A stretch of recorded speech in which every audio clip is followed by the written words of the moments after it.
Bonjour à toutes et à tous, c'est Nathalie pour cette nouvelle vidéo. Donc aujourd'hui 23 janvier, donc je vais vous montrer trois choses. Alors d'une part, j'ai acheté une pâte pour l'ergothérapie. Donc voilà, hop. Donc moi j'ai pris la rouge. La rouge, elle est soi-disant médium. C'est au niveau de la dureté de la pâte. Donc en fait, vous avez plusieurs couleurs. Vous avez beige, jaune, rouge, vert, bleu et noir. Le souci, je me suis dit rouge c'est soft, et bien non, en fait elle est déjà très compliquée, puisque moi en ergo ils m'ont dit à l'hôpital, celle que j'utilise c'est la jaune, et ils m'ont dit non, la rouge on l'utilise jamais. Donc en fait le principe c'est de la faire rouler. Bon là je vais pas vous le faire pour en faire une sorte de boudin on va dire, et après avec votre pince, donc c'est de pincer, et je dis la rouge est vraiment dure, donc prenez vraiment jaune ou beige et de pincer au niveau de la pulpe. Mais je vous dis là je le fais en le montrant, normalement il faut le faire sur une surface plane, voilà, et donc hop hop hop hop, voilà. Donc et puis après avec la main gauche, alors bien sûr, vous le savez, la main gauche, j'ai forcément plus de mal, mais j'y travaille aussi.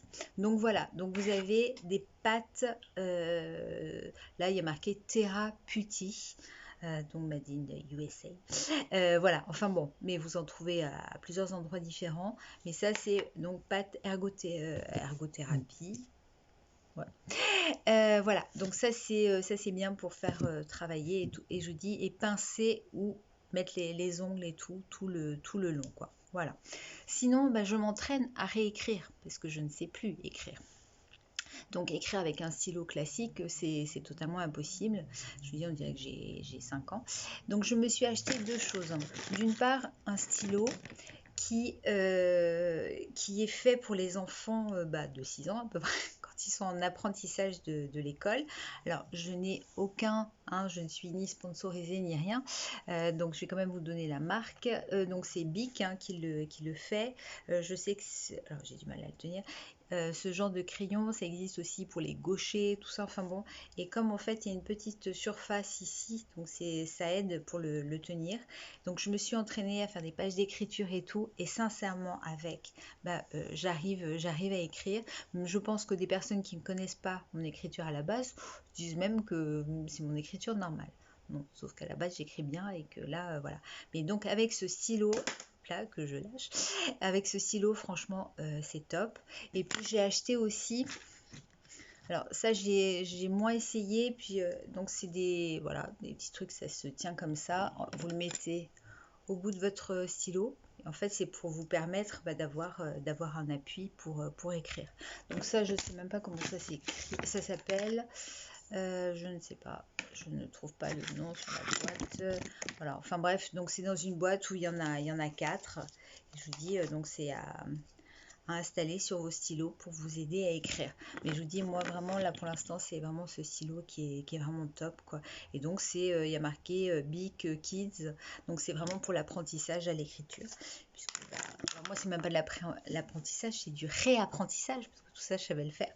Et sinon, donc je voulais vous montrer ce dont je vous avais parlé la dernière fois, donc dans mon fameux saladier avec mes lentilles et mon riz. Vous n'allez pas voir. Donc là, dans saladier, j'ai mis, alors je vais pas le sortir parce que je vais en foutre partout, donc du riz et des lentilles. J'ai caché plein d'objets dedans, et je m'amuse les yeux fermés à essayer, bon là je n'ai pas les yeux fermés mais je regarde pas, et à essayer de trouver des objets. Alors là je sais que je l'ai lâché, je sais que là j'ai un objet que j'ai encore lâché, et donc il faut s'amuser à trouver ce que c'est.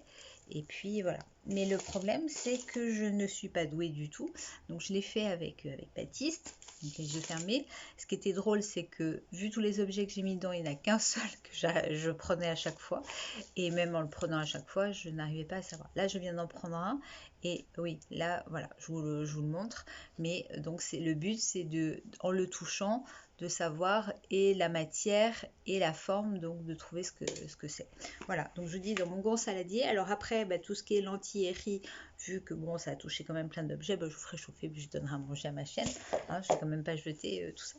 Voilà, donc je vous dis vraiment, je voulais vous parler de cette fameuse pâte, et puis ça peut servir aussi pour en défouloir, on va dire, enfin en anti-stress. Et puis ah oui, alors je me rappelle pas le nom, Baptiste va sûrement me le donner. Tu sais le truc que les enfants ils s'amusent à jouer là, le Pop-It.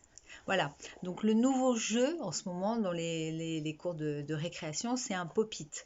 Donc c'est carré avec des petites boules, il faut appuyer dessus et tout. Alors apparemment c'est un anti-stress. Bon, moi ils me l'ont fait faire à l'ergo, c'était pour pouvoir poser tous les doigts en même temps dessus. Bon, je n'y arrivais pas, mais voilà, donc Pop-it, le nouveau jeu à la mode, ça aussi vous pouvez l'acheter, je pense, je me suis pas renseignée, mais je pense que ça coûte pas très cher. Et donc vous pouvez vous amuser. Je vous dis, c'est pour placer vraiment tous les doigts, parce que bah, vu comment, vous voyez comment ils sont là mes doigts, donc j'ai du mal à tous les mettre en même temps. Voilà.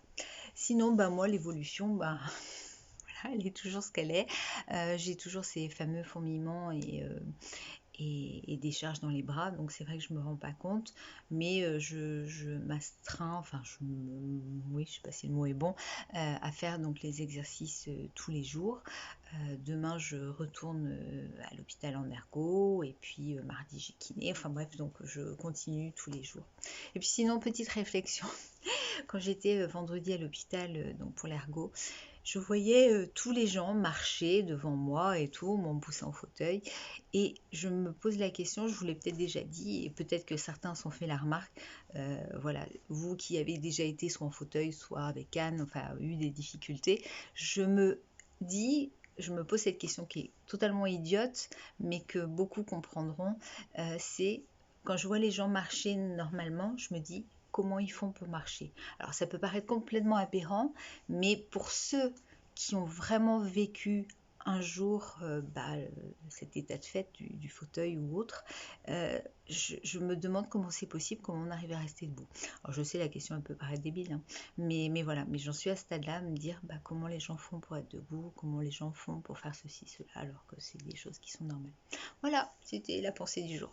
Donc je vous fais plein de gros bisous, portez-vous bien, et puis à très vite. Gros bisous.